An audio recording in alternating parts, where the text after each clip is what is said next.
हरिओम, ओम आनंद ma'am, Om Shanti ma'am, ओम ज्ञान ma'am, आप सभी दर्शकों का हमारे चैनल पर स्वागत है। आज हम लोग बीएड 4th सेमेस्टर के अंतर्गत शारीरिक शिक्षा का सामान्य शिक्षा के साथ क्या संबंध है, इसके विषय में अध्ययन करेंगे। अगर हम इस पर विचार करें तो शारीरिक शिक्षा शरीर के गत्यात्मक गतिविधियों से संबंधित होती है, जो उसके स्वस्थ ढंग से संचालन, उसके रख रखाव, उसकी सुरक्षा, उसका विकास, उसका व्यवस्थित स्वरूप इत्यादि विभिन्न पहलुओं पर उसमें अध्ययन किया जाता है, विचार किया जाता है, निर्माण किया जाता है, सुरक्षा प्रदान की जाती है। तो यानी शारीरिक शिक्षा शरीर के गत्यात्मक गतिविधियों से संबंधित है, जो शरीर को स्वस्थ ढंग से विकास और स्वस्थ ढंग से स्वस्थ एवं सुनियोजित ढंग से एक सुंदर रूप देने का या सुंदर गत्यात्मक गतिविधियों के निर्माण का आधार बनती है। वही अगर हम सामान्य शिक्षा की बात करें तो सामान्य शिक्षा व्यक्ति के सर्वांगीण विकास के लिए आवश्यक होती है। अगर हम दूसरे और व्यापक रूप से बात करें तो जीवन पर्यंत चलने वाली एक सामान्य शिक्षा एक प्रक्रिया है, जिसमें व्यक्ति अपने जीवन से लेकर मृत्यु तक विभिन्न व्यवहार, विभिन्न क्रियाकलाप, विभिन्न संबंधों, विभिन्न दायित्वों, विभिन्न कर्मों इत्यादि के माध्यम से सीखता है। यानी जो जीवन पर्यंत जो सीखता है, सभी क्षेत्रों से जो सीखता है वह उसकी सामान्य शिक्षा है। और शारीरिक शिक्षा शरीर के गत्यात्मक गतिविधियों से संबंधित है, जो शरीर को स्वस्थ ढंग से संचालन करने हेतु विभिन्न उत्तरदायित्व कारकों के विषय में अध्ययन करती है, वह शारीरिक शिक्षा होती है। आइए शारीरिक शिक्षा और सामान्य शिक्षा के बीच में संबंधों की बात हम इस वीडियो के अंतर्गत अध्ययन करेंगे। इस सब का अर्थ व्यापक पिछले वीडियो में बनाया जा चुका है। आप इसे सामान्य ढंग से सुनते समझते रहिए, आप अपने आप स्वयं ही समझदार हो जाएंगे। मुझे पूरी उम्मीद है कि आप अच्छे से समझ जाएंगे। आइए हम लोग देखते हैं पहला संबंध। पहले अगर हम संबंध की बात करें तो शारीरिक शिक्षा जो पहला संबंध है, स्वस्थ शरीर का निर्माण करती है। यानी शरीर की जो गत्यात्मक गतिविधियां हैं उसका स्वस्थ ढंग से संचालन करने हेतु शारीरिक शिक्षा प्रमुख रूप से उत्तरदायी होता है। परंतु अगर हम सामान्य शिक्षा की बात करें तो सामान्य शिक्षा स्वस्थ व्यक्तित्व का विकास करती है। स्वस्थ व्यक्तित्व यानी स्वस्थ ज्ञान, स्वस्थ आचरण, स्वस्थ क्रिया, स्वस्थ व्यवहार, स्वस्थ ढंग से निर्णय लेना, स्वस्थ ढंग से विभिन्न पहलुओं का जानकारी प्राप्त करना, हासिल करना। जो स्वस्थ व्यक्तित्व है इसका क्षेत्र बहुत व्यापक है। ये जान लीजिए कि व्यक्तित्व की ऊंचाई संसार से कहीं अधिक है।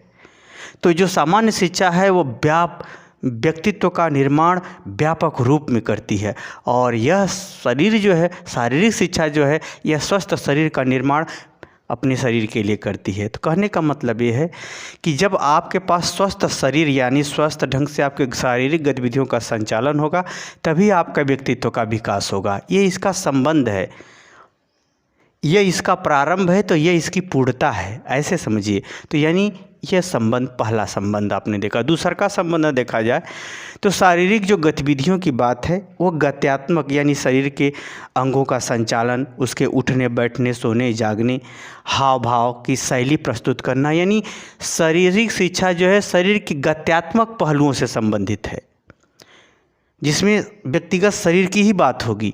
जबकि सामान्य शिक्षा इन गत्यात्मक पहलुओं के क्रियात्मक पहलुओं से संबंधित है। क्रियात्मक पहलू का मतलब किसी कार्य के अकॉर्डिंग आपकी बॉडी लैंग्वेज इसमें देखी जाएगी, किसी व्यवहार के अनुसार आपका भावात्मक स्वरूप देखा जाएगा, किसी ज्ञान के अनुसार आपका अभिव्यक्ति देखा जाएगा। यह जो है सामान्य शिक्षा क्रियात्मक पहलुओं से, प्रयोगात्मक पहलुओं से संबंधित है।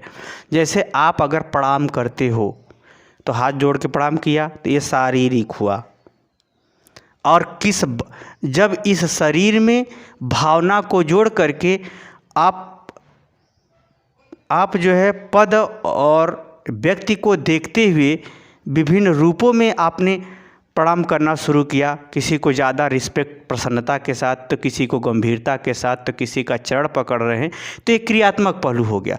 तो ये जो गत्यात्मक पहलू से संबंधित शारीरिक शिक्षा है, तो इसी गत्यात्मक पहलुओं का व्यवहार में क्रियात्मक पहलुओं में प्रयोग सिखाया जाएगा सामान्य शिक्षा में। आपको सामान्य शिक्षा के अंतर्गत सिखाया जाएगा। सामान्य शिक्षा के अंतर्गत सिखाया जाएगा। ये रहा दूसरा संबंध। तीसरा अगर संबंध की बात करें तो शारीरिक शिक्षा के लिए जैसे आप अभ्यास एक्सरसाइज करते हैं, प्राणायाम करते हैं, आसन करते हैं, दौड़ते हैं या जो भी है, यानी अभ्यास या प्रशिक्षण आप प्राप्त करते हैं शरीर को अच्छे ढंग से या अच्छे रूप में संचालन हेतु। जैसे आपको जोड़ों में दर्द है या किसी अन्य अंग या उपांगों के विषय में आपको कोई दिक्कत है तो आपको प्रशिक्षण बता दिया गया, यानी उसी तरह से एक्सरसाइज करो सही हो जाएगा। तो एक प्रकार से अभ्यास और प्रशिक्षण के माध्यम से शारीरिक शिक्षा यानी शरीर को हम स्वस्थ और सुखी बनाने का प्रयास करते हैं। अब इसमें देखते हैं, अब ये जो जब आपका शरीर प्रशिक्षण या अभ्यास के माध्यम से जब पुष्ट हो जाता है, अच्छा हो जाता है, तो हम लोग इसी शारीरिक शिक्षा का उपयोग सामान्य शिक्षा में करते हैं। कोई कार्य करेंगे तो जल्दी कर लेंगे, कम ऊर्जा में जल्दी वो कार्य कर लेंगे। इसके उपयोग के विषय में यानी कार्य के अकॉर्डिंग उपयोग, व्यवहार के अकॉर्डिंग उपयोग, हम इसके इसी शारीरिक शिक्षा का उपयोग हम समाज में या अपनी आवश्यकताओं के विभिन्न पहलुओं में करते हुए देखते हैं। तो जहाँ पर हमारा शारीरिक शिक्षा हमारे शरीर के लिए व्यक्तिगत रूप से तैयार करता है, वही सामान्य शिक्षा शारीरिक शिक्षा के व्यक्तिगत तैयार किए गए योग्यताओं क्षमताओं का उपयोग करके बताता है, उपयोग को बताता है। कार्य यानी फील्ड वर्क करा करके जो है उसको फील्ड वर्क को बताता है कि ताकि वह उत्तम कार्य उत्तम ढंग से कर सके। यह इसका तीसरा संबंध। अगर हम चौथा संबंध की बात करेंगे तो शारीरिक शिक्षा के अंतर्गत व्यक्तिगत यानी शरीर के व्यक्तिगत विकास यानी पोषण, योग, रोगों से रक्षा, सुरक्षा इत्यादि की बात करेंगे, यानी व्यक्तिगत शारीरिक विकास की इसमें हम बात करते हैं। परंतु सामान्य शिक्षा में इस शारीरिक विकास के कारण से ही सर्वांगीण विकास की आधारशिला तैयार होती है, क्योंकि हेल्थ इज वेल्थ, स्वास्थ्य ही धन है। जब आपके पास आपके शरीर के व्यक्तिगत रूप से विकास का जब अवसर होगा तभी आप सर्वांगीण विकास कर सकते हैं, क्योंकि जब आप स्वस्थ रहेंगे तभी ना कोई कार्य करेंगे। तो कहने का हमारा ये तात्पर्य है कि जहाँ पर शारीरिक शिक्षा के अंतर्गत व्यक्तिगत रूप से शारीरिक क्षमता, योग्यता, कौशल, कला इत्यादि का विकास किया जाता है, वहीं इस शारीरिक क्षमता का उपयोग करके ही वह व्यक्ति या बालक अपना सर्वांगीण विकास सभी क्षेत्रों में करता है। यह भी इसका संबंध है चौथा। अगर हम पांचवा की बात करेंगे तो शारीरिक शिक्षा प्रारंभिक शिक्षा है। शारीरिक शिक्षा का प्रारंभिक शिक्षा का मतलब जैसे हमारे शरीर का भरण पोषण, सुरक्षा, साफ सफाई करना, यानी ये कहने का हमारा मतलब ये है कि जो शरीर को हम पहले अपने शरीर को जब ध्यान देंगे, शरीर को अच्छे ढंग से बनाते हैं, शरीर का अच्छे ढंग से भरण पोषण, उसकी देख रेख, सुरक्षा इत्यादि करते हैं, तो जो है यह हमारा एक प्रकार से क्या कहा जाए, एक प्रारंभिक शिक्षा का रूप होता है। क्योंकि जब हम अपने शरीर की ही अच्छे ढंग से देख रेख भरण पोषण नहीं कर सकते तो अन्य शिक्षा तो दूर की रही, सामान्य शिक्षा तो दूर की रही। एक प्रकार से अगर हम ये देखें तो जो हमारा शारीरिक शिक्षा है एक प्रकार से जीवन की प्रारंभिक शिक्षा है। यह चाहे अपने से चाहे दूसरे के माध्यम से आदमी सीखेगा, तभी वह सामान्य शिक्षा के माध्यम से अन्य क्षेत्रों में या अन्य ज्ञान के क्षेत्रों में या व्यापक ज्ञान या व्यवहार के क्षेत्रों में पूर्णता की ओर बढ़ सकता है। यानी और ज्ञान को प्राप्त करते हुए उसके पूर्णता के यानी पूर्ण शिक्षा प्राप्त की ओर बढ़ सकता है। पूर्ण शिक्षा किसी भी क्षेत्र में यदि व्यक्ति को प्राप्त हो जाए तो वह मुक्त हो जाता है। हम लोग शिक्षा जो हमारे पास है वह पूर्णता की ओर ले जा रही है, पूर्णता तक पहुँचे नहीं है अभी हैं। कहने का हमारा ये तात्पर्य है कि जब हम इस शारीरिक शिक्षा के अंतर्गत प्रारंभिक शिक्षा अपने व्यक्तिगत शरीर के लिए जानकारी, व्यवहार, भरण पोषण इत्यादि को जब समझ जाते हैं, उपयोग कर लेते हैं या उपयोग करते हैं, तभी यही शिक्षा हमको कहाँ ले जाती है, सामान्य शिक्षा में विभिन्न विषयों के बारे में, विभिन्न क्रियाओं के बारे में, विभिन्न आवश्यकताओं को पूरा करने के बारे में, विभिन्न अनुभवों के माध्यम से अन्य व्यापक क्षेत्रों में, अन्य कई क्षेत्रों में आपको पूर्ण ज्ञान कराने की ओर ले जाती है या उसके ज्ञान में उत्तरोत्तर वृद्धि करने लगती है। ये पांचवा संबंध। अगर हम आगे बात करें छठा संबंध की तो शारीरिक शैली, शारीरिक शिक्षा हमारे शारीरिक स्टाइल को, जिसको कहते हैं बॉडी लैंग्वेज को अच्छा बनाती है, उत्तम बनाती है। शारीरिक भाषा को क्या बनाती है, उत्तम बनाती है। जैसे एक संगीतकार जो होता है या नृत्य कराने वाला नर्तक होता है, वह गाना के अनुसार उस शारीर की भाषा को उत्तम ढंग से संचालन करने को बताता है। उत्तम ढंग से क्या करना बताता है, संचालन को बताता है। परंतु जीवन भर क्या 24 घंटा नाचता ही रहेगा, ऐसा नहीं है। वह जीवन के अन्य क्षेत्रों, अन्य पहलुओं से भी जुड़ा है। जबकि सामान्य शिक्षा जीवन शैली को अच्छा बनाती है। जीवन को जिए कैसे जाए, जीवन को जिया कैसे जाए, यह जीवन शैली है, ये सामान्य शिक्षा बताती है।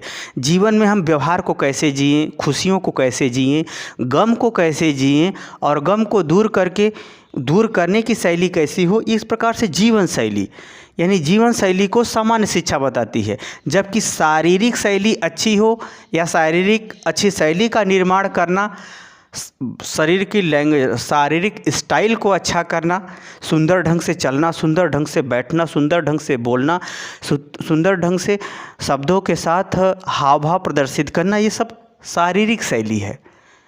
अब इस शारीरिक शैली के माध्यम से हम जीवन शैली, लोगों के साथ व्यवहार हमारा अच्छा हो, सोच हमारी अच्छी हो, लोगों के प्रति हमारा नज़रिया अच्छा हो, सहायतापूर्ण हो, तो ये सब जीवन शैली के अंग होते हैं। तो ये जो शारीरिक शैली के माध्यम से हमारा जीवन शैली भी अच्छा बनता है, यह भी इसका संबंध है।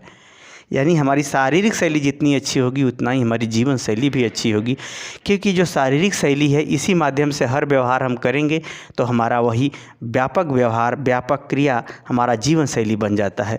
इसलिए यह भी इसका संबंध है, यह इसका प्रारंभ है, तो यह इसकी पूर्ण हाव भाव, स्टाइल इत्यादि को जीवन और व्यवहार के रूप में प्रदर्शित करने का आधार बनती है। ये संबंध है इसका, यानी इससे यह प्रारंभ होता है, इससे यह पूर्ण रूप में आता है। अगला है भावात्मक अभिव्यक्ति।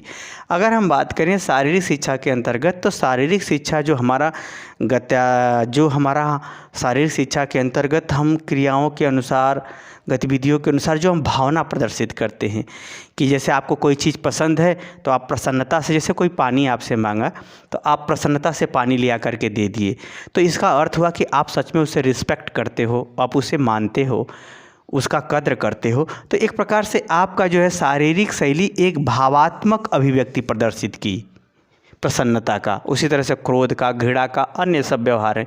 तो हमारा जो शरीर है एक प्रकार से भावात्मक अभिव्यक्ति को भी बताता है। शारीरिक शिक्षा शरीर के माध्यम से भावात्मक अभिव्यक्ति को बताता है, और वही इस भावात्मक अभिव्यक्ति के द्वारा ही व्यक्ति समाज में विभिन्न क्रियाओं की अभिव्यक्ति करता है। जैसे वो प्रसन्न है, आज पानी दे रहा है प्रेम से, तो कल के दिन सेवा की भी ज़रूरत होगी, तो उसका क्रियात्मक पहलू यानी भावात्मक पहलू और बड़ा हो गया।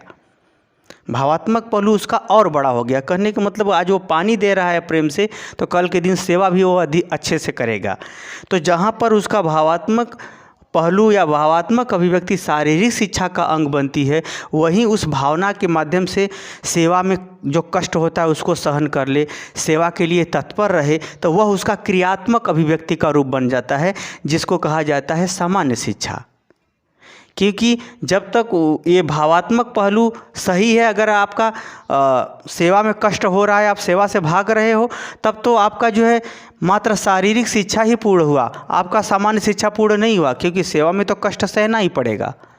कहने का हमारा ये तात्पर्य है, ये भावात्मक अभिव्यक्ति शारीरिक शिक्षा का अंग है, जबकि इस भावना के साथ आप व्यवहार में क्रियाओं को करेंगे तो वह क्रियात्मक अभिव्यक्ति सामान्य शिक्षा का रूप बन जाती है। ये सब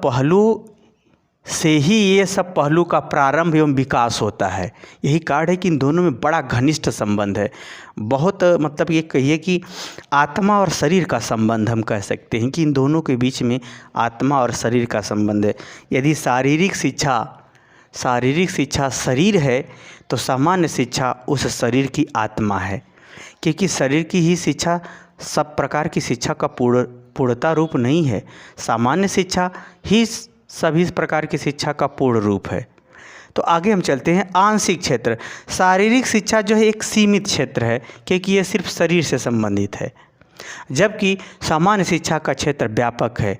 ये इसका अनेक स्वरूप है, जैसे साइंस, फिजिक्स, केमिस्ट्री, मैथ, समाज, मनोविज्ञान, चिकित्सा, ये जो कहिए सो जितनी भी ज्ञान है, जितना भी आप ज्ञान के क्षेत्र हैं, वो सब व्यापक क्षेत्र हैं जो सामान्य शिक्षा के अंतर्गत आते हैं।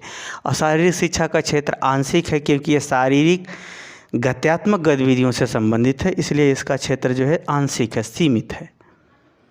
आपका अगर स्वस्थ ढंग से संचालन, स्वस्थ आपकी शरीर है, स्वस्थ शरीर, स्वस्थ भावना, स्वस्थ यही प्रकार की अगर ऐसी स्थिति है तो आपका शरीर क्या है, स्वस्थ शरीर है। लेकिन स्वस्थ शरीर से जब तक आपका व्यवहार अच्छा नहीं होगा तब तक स्वस्थ व्यक्तित्व या स्वस्थ व्यक्तित्व का निर्माण नहीं हो सकता। या यूँ कहें कि आंशिक क्षेत्र का शारीरिक शिक्षा का क्षेत्र जो है आंशिक है, सीमित है, जबकि सामान्य शिक्षा का क्षेत्र व्यापक है। ये इसका संबंध है। ऐसा नहीं कि आंशिक क्षेत्र को पूरा किए बिना आप व्यापक क्षेत्र को पा जाएंगे, ऐसा नहीं है। इसका जब तक शरीर आपका मन बुद्धि चित्त नहीं सपोर्ट करेगा, शरीर का मन बुद्धि चित्त नहीं सपोर्ट कर रहा तब तक व्यापक क्षेत्र से कैसे आप ज्ञान प्राप्त करेंगे। ये इसका जो है एक प्रकार से ये कहें कि ये स्रोत है, ये इसका वृक्ष है, इसका विकास है। अगला है सुरक्षा एवं संरक्षण। जैसे हम शरीर के विभिन्न रोगों से रक्षा करते हैं, सुरक्षा करते हैं, घाव लगने से इत्यादि से संरक्षण प्रदान करते हैं, शारीरिक सुरक्षा रखते हैं, वो शारीरिक शिक्षा बताती है। लेकिन सामान्य शिक्षा पूरे समाज के कल्याण की रक्षा, सबके कल्याण की रक्षा, देश की रक्षा, संरक्षण इत्यादि के बारे में बताता है। जब तक आप शारीरिक से सुरक्षित नहीं रहेंगे तब तक सामाजिक सुरक्षा कैसे आप कर सकेंगे। तो यह भी इसका जो अंतर नहीं, ये इसका आधार बन जाता है। इसका शारीरिक सुरक्षा और संरक्षण सामाजिक रक्षा और संरक्षण का आधार बन जाता है। यह भी इसका संबंध। अगला 10वां संबंध संगठनात्मक स्वरूप। शारीरिक शिक्षा का तात्पर्य हमारे शरीर की संगठनात्मक यानी सभी गतिविधियों का संयुक्त रूप से व्यवस्थित, नियंत्रण और सुनियोजित ढंग से संचालन करने संबंधी बात विचार किए जाते हैं। ये कहलाता है संगठनात्मक स्वरूप। शारीरिक शिक्षा शरीर के लिए विभिन्न पहलुओं पर विचार विमर्श जानकारी देते हुए शरीर को संगठित रूप से स्वस्थ और व्यवस्थित बनाता है। वहीं सामान्य शिक्षा राष्ट्र को संगठित करता है, राष्ट्र की एकता अखंडता को बनाए रखता है। चूँकि राष्ट्र में व्यक्ति भी भाग लेगा, इसलिए जितना ही हमारा शारीरिक संगठनात्मक शिक्षा अच्छी होगी उतना ही स्वस्थ शरीर एवं स्वस्थ व्यक्तित्व के कारण जो है हमारा राष्ट्र की भी एकता अखंडता सुरक्षा इत्यादि अच्छी होगी। तो कहने का मतलब ये सब जितने पहलू हमने बताए हैं, ये सभी पहलू सामान्य शिक्षा के विकास, निर्माण, प्रारंभ इत्यादि का आधार बन जाते हैं। यही कारण है कि शारीरिक शिक्षा का सामान्य शिक्षा से बहुत गहरा और बहुत घनिष्ठ संबंध है। एक शरीर है तो दूसरा प्राण है, क्योंकि इस सामान्य शिक्षा के माध्यम से जो सिखाने वाला होगा शारीरिक शिक्षा, वह इस बात को जानता होगा तब नहीं सब चीज़ों को सिखाता होगा। तो कहने का हमारे तात्पर्य यह है कि जो है एक शारीरिक शिक्षा जो है सामान्य शिक्षा का आधार बनती है, उसके निर्माण का, उसके शुरुआत का स्वरूप बनती है। इस प्रकार शारीरिक शिक्षा और सामान्य शिक्षा एक दूसरे से काफ़ी घनिष्ठ संबंध रखते हैं। मुझे उम्मीद है कि मेरा तेरा समझाया हुआ आप समझ गए होंगे। समझ गए तो कमेंट बॉक्स में ज़रूर बताइए। साथ ही मेरे चैनल को लाइक शेयर सब्सक्राइब भी कीजिए। हरिओम।